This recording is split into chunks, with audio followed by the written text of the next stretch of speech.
সবচেয়ে ভালো আমল। 2 নম্বর হচ্ছে আজকা ইনদা মালিকুকুম, আল্লাহর কাছে সবচেয়ে পবিত্র আমল। 3 নম্বর হচ্ছে ওয়ারফায়া ফি দারাজাতিকুম, তোমাদের মর্যাদা সবচেয়ে বেশি উঁচা করবে। 4 নম্বর হচ্ছে ওয়া খায়রুল লাকুম মিন ইনফাকিজ যাহাবি ওয়াল ওয়ারক, স্বর্ণ চাঁদি দান করা ব্যয় করা চাইতে বেশি উৎকৃষ্ট। 5 নম্বর হচ্ছে ওয়া খায়রুল লাকুম মিন আন তালকাউ আদুওয়াকুম, হ্যাঁ, তোমাদের শত্রুদের মুখোমুখি লড়াই করা চাইতে বেশি উৎকৃষ্ট। তা হচ্ছে জিকরুল্লাহ তাআলা। জিকিরের উপকারিতা সম্পর্কে একটি হাদিস শুনে আপনাদেরকে। আবু দারদা রাদিয়াল্লাহু তাআলা আনহু থেকে বর্ণিত হাদিসটি অত্যন্ত ফজিলতের হাদিস এই জিকিরের। কালা নবী সাল্লাল্লাহু আলাইহি ওয়াসাল্লাম, তিনি বলছেন যে নবী সাল্লাল্লাহু আলাইহি ওয়াসাল্লাম বলেছেন, আলা উনাব্বিউকুম বিখাইরি আমালিকুম, তোমাদের কি বলে দেব না সবচাইতে ভালো আমল সম্পর্কে। তাহলে জিকিরের একটি ফজিলত যে সবচাইতে ভালো আমল হচ্ছে জিকির। এবং এখানে আরেকটি কথা আমি অ্যাড করি, তা হচ্ছে জিকির সবচাইতে হালকা আমল। যে কোনো আমল করেন আপনি, শরীর কিছুটা হইলেও ধীরে ধীরে ক্লান্ত হবে, ধীরে ধীরে ক্লান্ত হবে। কিন্তু জবানে সারা দিন যদি সব সময় জিকির আজকার করেন, এই জিহ্বা এক আল্লাহর এত বড় নিয়ামত যে কখনো জিহ্বা ক্লান্ত হবে না। চোখ দেখতে দেখতে ক্লান্ত হয়ে যাবে, দাঁড়িয়ে থাকতে থাকতে ক্লান্ত, রুকু সেজদাতে ক্লান্ত, তাই না? হ্যাঁ, রোজা রেখে ক্লান্ত পরিশ্রান্ত হয়ে গেছেন, হজ উমরা করে শরীর ভেঙে পড়েছে, আর চলতে পারছেন না। যে কোনো ইবাদতবন্দি করেন না কেন, কিন্তু জিকির আজকার করে কেউ বলবে যে আমার জিহ্বাটা আজকে ক্লান্ত হয়ে গেছে, আর কথা বলতে পারছে না। কিন্তু আমরা একটা ভাষা বলি যে আর কথা বলতে ভালো লাগছে না, ওইটা মানসিক ব্যাপার, মানে এত কথাবার্তা বলেছে যে আর বেশি কথাবার্তা বিরক্তিকর লাগছে, এটা দিমাগ ক্লান্ত হয়েছে আমার। কিন্তু জিহ্বা ক্লান্ত হয়নি, জিহ্বা ক্লান্ত হয়নি, আপন অবস্থায় আছে। সারাদিন যতই কথা বলেন না কেন,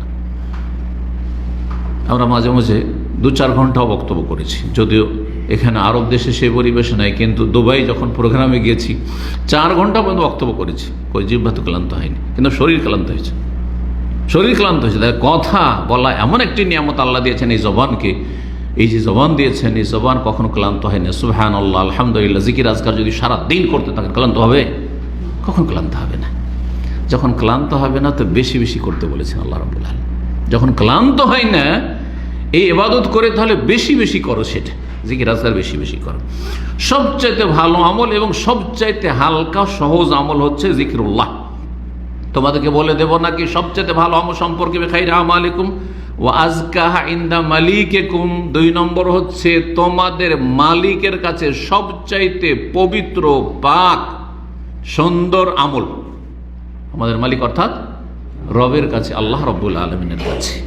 ওয়া আরফাইহা ফি দারাজাতিকুম, এবং তোমাদের মর্যাদা সবচাইতে বেশি উঁচুকারী, তোমাদের মর্যাদা উপর দিকে, র্যাঙ্কিং এর ক্ষেত্রে, আল্লাহর সান্নিধ্য লাভের ক্ষেত্রে সবচাইতে বেশি গুরুত্বপূর্ণ, যা আল্লাহ রাব্বুল আলামিনের কাছে মানুষকে উন্নীত করে।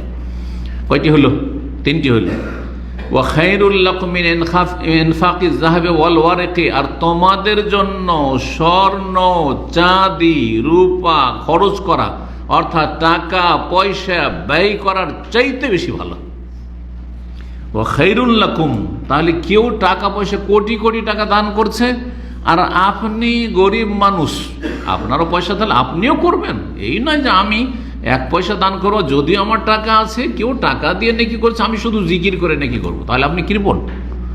কিন্তু ধরেন গরিব মানুষ, মনটা আছে, আল্লাহ যদি আমাকে টাকা পয়সা নিয়ামত দিতেন, আমিও আল্লাহ রাস্তায় ব্যয় করতাম, আমিও টাকা পয়সা কোরবানি করতাম, কিন্তু নেই। তাহলে উত্তম বিকল্প আমার কাছে আছে, সেটা হচ্ছে জিকিরুল্লাহ। যেটা কোটি কোটি টাকা মানুষ দান করছে সচ্ছল করে, তার চাইতে বেশি ভালো। খায়রুল লাকুম, তোমাদের জন্য ভালো স্বর্ণ চাঁদি খরচ করার চাইতে। কয় নম্বর হইল? 4 হয়ে গেছে। 5 নম্বর খায়রুল লাকুম মিন আন তালকাউ আদুওয়াকুম, তোমাদের শত্রুদের সাথে মুখোমুখি হয়ে লড়াই করার চাইতে বেশি ভালো। তাহলে যদি শাসকের নেতৃত্বে জিহাদ হয়, শরীয়ত সম্মত জিহাদ, আর সেই জিহাদ আপনার ফরজে আইন নয়, ফরজে কিফায়া হয়ে আছে, ফরজে আইন থাকলে তো জিততে হবে।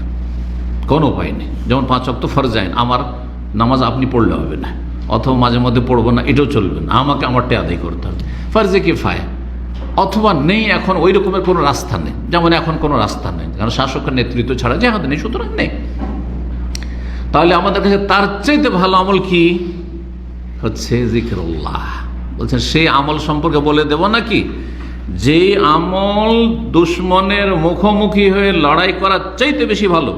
ফাতাদের এমন লড়াই, ফাতাদের আনা কাহম, তাদের গর্দন তোমরা উড়াচ্ছ। এই নয় যে শুধু একটু মুখোমুখি হইলো কিন্তু এমন কিছু হলো না, কেউ হতাহত হলো না দুই পক্ষের, তাদের গর্দন তোমরা উড়াচ্ছ। ওয়াজরেবু আনা কাকুম, তোমাদের গর্দন তারা উড়িয়ে দিচ্ছে। বহু লোক তোমাদের মধ্যে শহীদ হচ্ছে, আর তারাও জাহান্নামে পৌঁছেছে নিহত হয়ে। তার চাইতে ভালো আমল তোমাদেরকে বলে দেব নাকি? সাহাবীরা বলেন, বালা ইয়া রাসূলুল্লাহ, অবশ্যই বলে দেন। এত সুন্দর আমল বলবেন না কেন? কালা রাসূলুল্লাহ বলেন, জিকরুল্লাহ তাআলা, মহান আল্লাহর জিকির, মহান আল্লাহর জিকির। আবার কথাগুলি একটু আমরা পুনরায় রিপিট করি। খায়রু আমাল, সবচেয়ে ভালো আমল।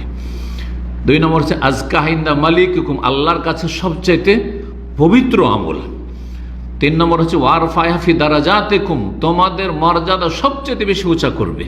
4 নম্বর হচ্ছে ওয়া খায়রুল লাকুম মিন ইনফাকিজ যাহাবি ওয়াল ওয়ারিক, স্বর্ণ চাঁদি দান করা, ব্যয় করা চাইতে বেশি উৎকৃষ্ট।